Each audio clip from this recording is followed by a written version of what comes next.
Welcome aboard. So today I wanted to actually do a little bit of maintenance on the boat and kind of show you how to maintain a 37-foot yacht. So every week, one of the checklist items I have to do is make sure the AC system isn't getting clogged up. Completely different than the AC system at your house. So the coolant, it's raw water cooled, so you have water coming from underneath the boat through a through hole, and it goes through a sea strainer and then goes to a AC pump that pumps it. So a few videos ago you saw water coming out of the boat. It's because there is a hole in my boat. It's just a through hole called a sea cock. So let me show you a little bit of the guts of the boat and what I have to do to maintain it. So right here is my sea strainer. Let me go get the camera, the light so you can see. So that's the sea strainer. That's what I'm going to have to clean out right now. That's my water pump for the fresh water system. Let's see if we can see here. And here's a through hole that actually goes to the bottom of the boat. And there's another one over there for the toilet. So basically all I have to do is turn off the AC system and then undo the sea strainer. So let's go ahead and do that right now while we have you on here. So I have to go to my panel. Very important to turn off AC unit, 1, 2, water pump, the main off. So the main's off right now. It's very important to actually shut off the sea cock. So let me get that. There we go. And then it's messy in here because all the dust from doing the floors came in here. So the sea strainer is you just twist it off. Sometimes I actually take the entire unit out and actually do a deep clean of it, and you'll see here some water coming out. No big problem. So there's this little basket right here. It's actually if you can see that, that's really clean. So I'm going to quickly go outside with the hose, clean this off, and then come back and talk some more. Talk to you soon. Okay, so I just went out there. They actually have the water off, but I did a little clean it out. It wasn't that dirty. And the reason it wasn't that dirty was simply for the fact that there's a lot of feet be at the bottom of my boat to the bottom. I was at a different marina once, and it basically sat at the bottom, like at low tide, like at super low tide, and it would just suck up all that gunk. So typically I just check it once a week. It's one of your checklist items. So Tony's Pearls of Wisdom today, I'm not going to have a quote. It's basically something what I was just doing now, checklist. It's very important to have a checklist if you're a boater. Your, I would say, pre-trip checklist, after-trip checklist.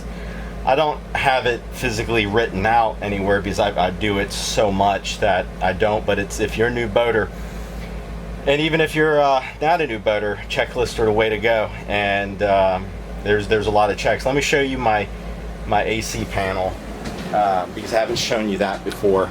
So I have the DC AC panel right here.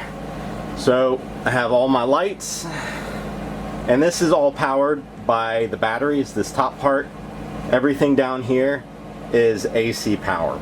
So when I'm connected to shore power or the generator, right now I'm attached to the generator, which isn't that bad. So all the exterior lights, interior lights, I have some things on, some things off. Like I don't need my trim tabs on or the horn on or wipers or bilge blower right now on. So a lot of little things. And if you have your AC system on, you always want to have your shower sump pump on, because underneath here, that is my shower sump pump. So the drain for the shower, it goes into here, and then the bilge pump blows it out. So that's an enclosed bilge pump basically for the shower sump pump. The refrigerator that I have over here, it runs on AC and DC power, but it's on the DC panel. So basically it runs on DC power, and if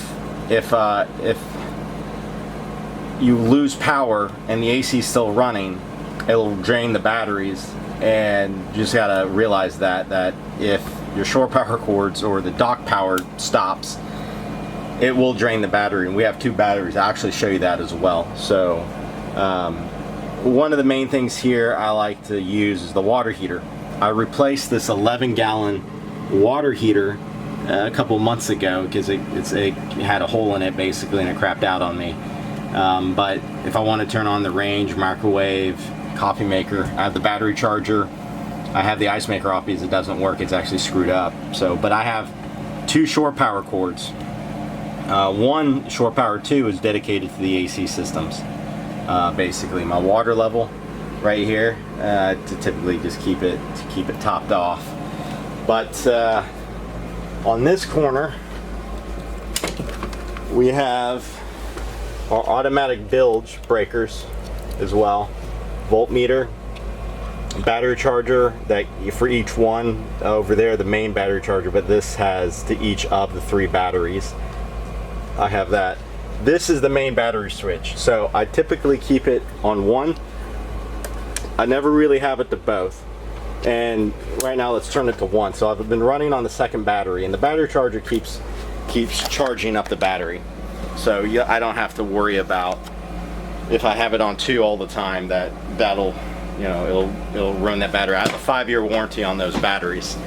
So, and here's the hatches, because I showed you the boat floor installation, but here they are, and kind of just fits on top of it.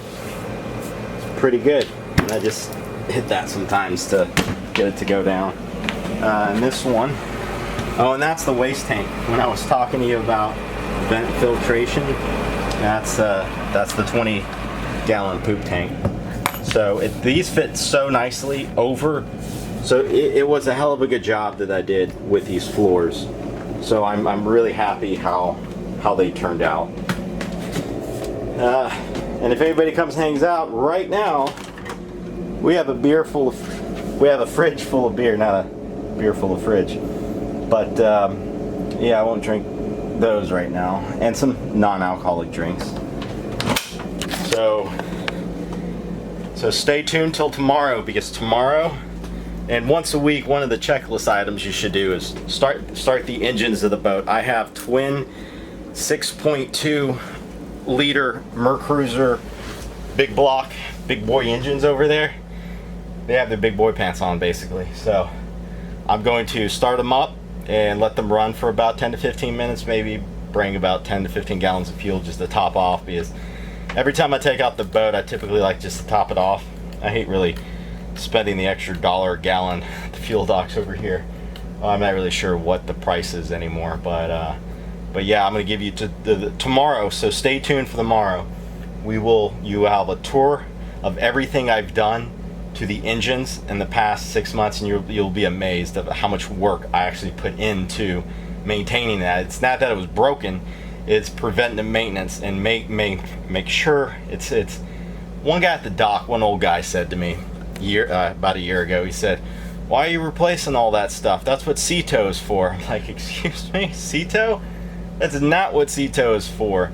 I don't want to ever have to call CTO. I have a bunch of spare parts. I've replaced a lot of stuff on those engines, and they're good engines. We drove all around Florida with those engines, and they're good engines. You just got to maintain things. You got to maintain your equipment, and that's what I'll show you for tomorrow. So if you like these videos, like and subscribe. Give me that thumbs up.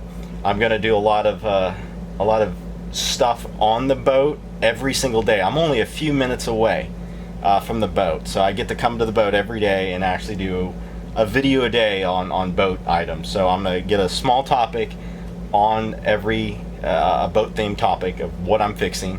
And you know what? These videos are actually making me fix things that I actually have on my honey-do list that I need to fix that I haven't, like my lights up on the fly bridge. I have the lights, I just haven't installed them yet or going to the upper helm area.